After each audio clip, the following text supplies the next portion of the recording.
Hey, it's me again. This is going to be part 3 of how to play a marching snare drum.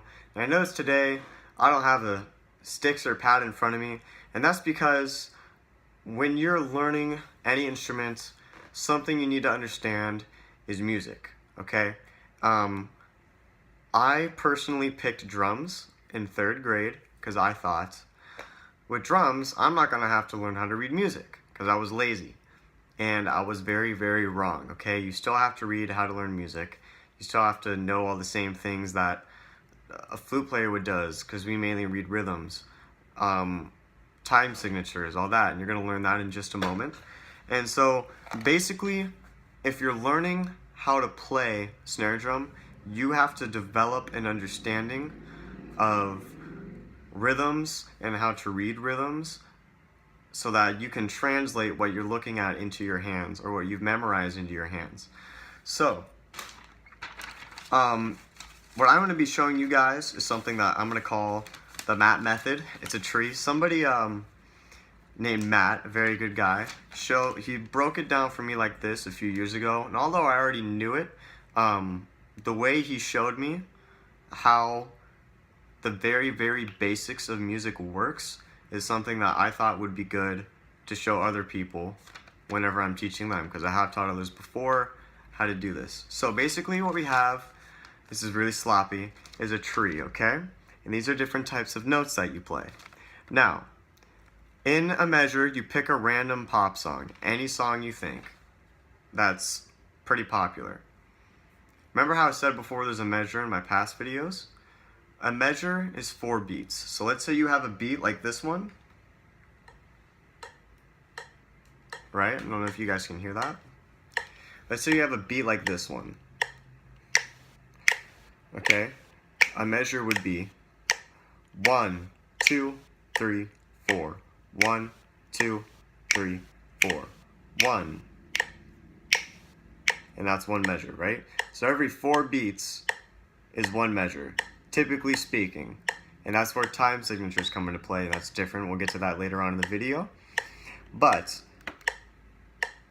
just keep that in your mind for now, that typically there's 4 beats in a measure. So there's 2 ways to divide those 4 beats up, okay? We have quarter notes, and we also have quarter note triplets, or triplets, whatever you want to call them. They go by different, don't really go by different names, but there's just different ways of saying them when you're breaking it down. So those were quarter notes you just heard, okay? So if here's your beat, a measure is going to be 1. That's one measure. So 1, 2, that's 2 measures, right? Now within a measure, there are 4 beats, and those are called quarter notes. Okay, remember, 4 quarter, pretty basic. So you can probably guess why they're called quarter notes, because you're going to get 4 in a measure. So it's going to be 1, 2, 3, 4.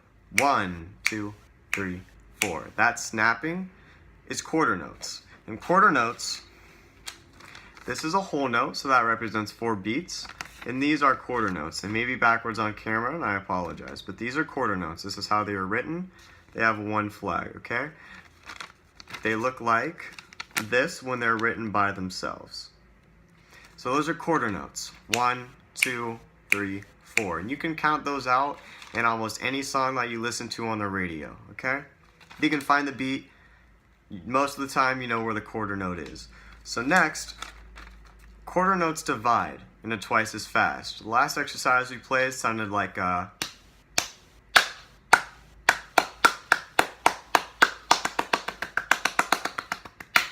sorry, that's too fast for my hands to clap, but it sounded like that. So that's twice as fast as quarter notes. And that would be the next division. So something that's twice as much as quarter notes would be eighth notes. And those are just written almost exactly the same, except they're written like this, okay? You get 2 quarter notes, you have 1 flag. Or a quarter note has 1 flag. It's written like that by itself, right next to my finger right there. And it will tie into another eighth note like that. That's 2 eighth notes together. So every quarter note is going to get 2 eighth notes. Okay? So let's say you have, this is your quarter note. Eighth notes will sound like,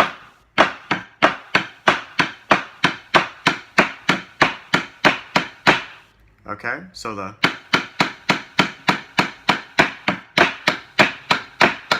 still fits inside the same beat because you are still playing the same beat, you're just playing twice as fast. So now, after eighth notes, we have another step, which is called 16th notes. 16th notes are written like eighth notes, except remember how eighth notes have one flag? 16th notes are going to have 2 flags, okay?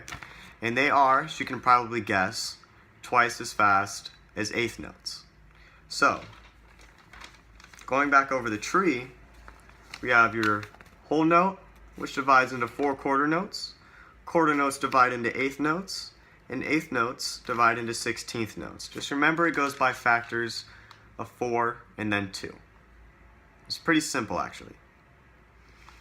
So, wait, is that? So once you get the basis of that down, 16th notes obviously are twice as fast as eighth notes, so you can probably guess what they sound like. So if here is the quarter note, 16th notes will sound something like,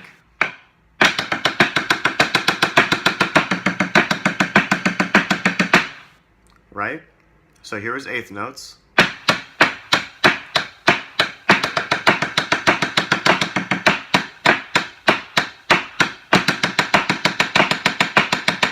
And sorry, I'm not playing it perfect because my hands are a little bit cold, but that's basically what it will sound like. And you can obviously find those notes, it's music. You can find that in any song you listen to on the radio. You can probably listen and hear that rhythm. You go, oh, those are eighth notes, or those are 16th notes.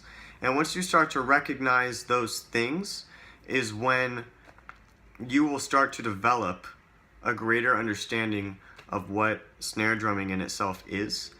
We're just playing rhythms with our hands with sticks, right? So we're playing the same rhythms that any flute player would play or a trumpet player. Typically, basically we're playing the same rhythms, although we add some things to them sometimes. We're just playing them with sticks instead of on a trumpet. So, that being said, we also have these things called time signatures. So if you look at a music piece, this is where stuff starts to get a little bit complicated. So remember how I said you can listen to a song, almost any pop song on the radio, and you can count out 4 beats. Right? Well, not all songs have 4 beats in a measure, and that's not going to make any sense. But some songs may have 3 beats. That's called 3/4 time signature. Your basic time signatures that we use most of the time are going to be 4/4, 3/4, and what's called 6/8. Time signatures are written like this, okay? So that 4 on top means that there are 4 notes in the measure, right?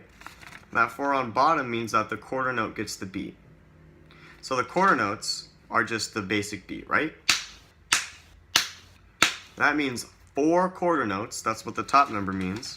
4 of these equals 1. It's kind of like a fraction, not quite.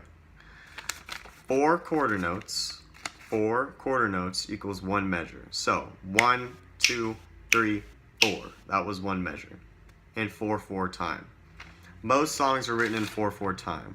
Sometimes you also get a time signature called 3/4, which means the same thing. Quarter notes get the beat.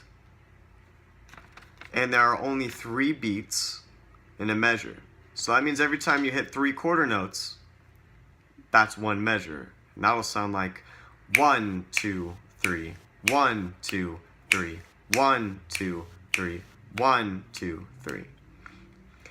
Now, just for clarification, we also have another time signature called 6/8 right there. That means eighth notes get the beat, and every 6 eighth notes equals 1 measure.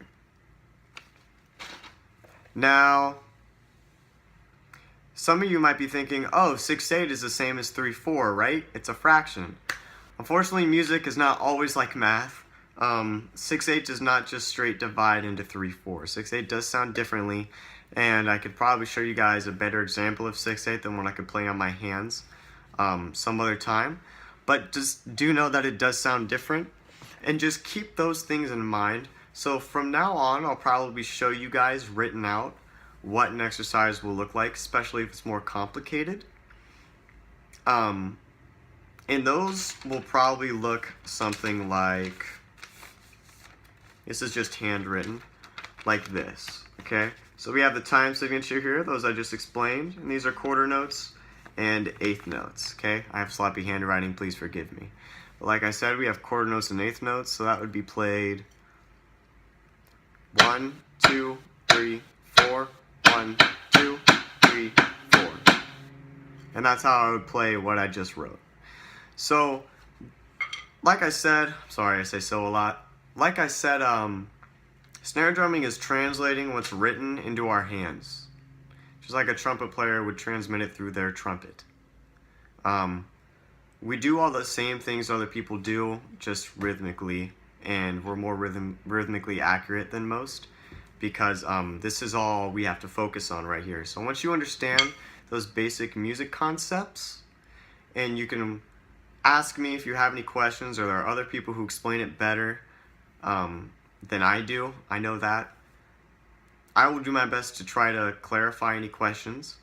But once you get those basic concepts, that's going to take snare drumming from here to here. It will just keep expanding for you. So, hope you guys learned a little something. That's the lesson for the day. And yeah, that's all.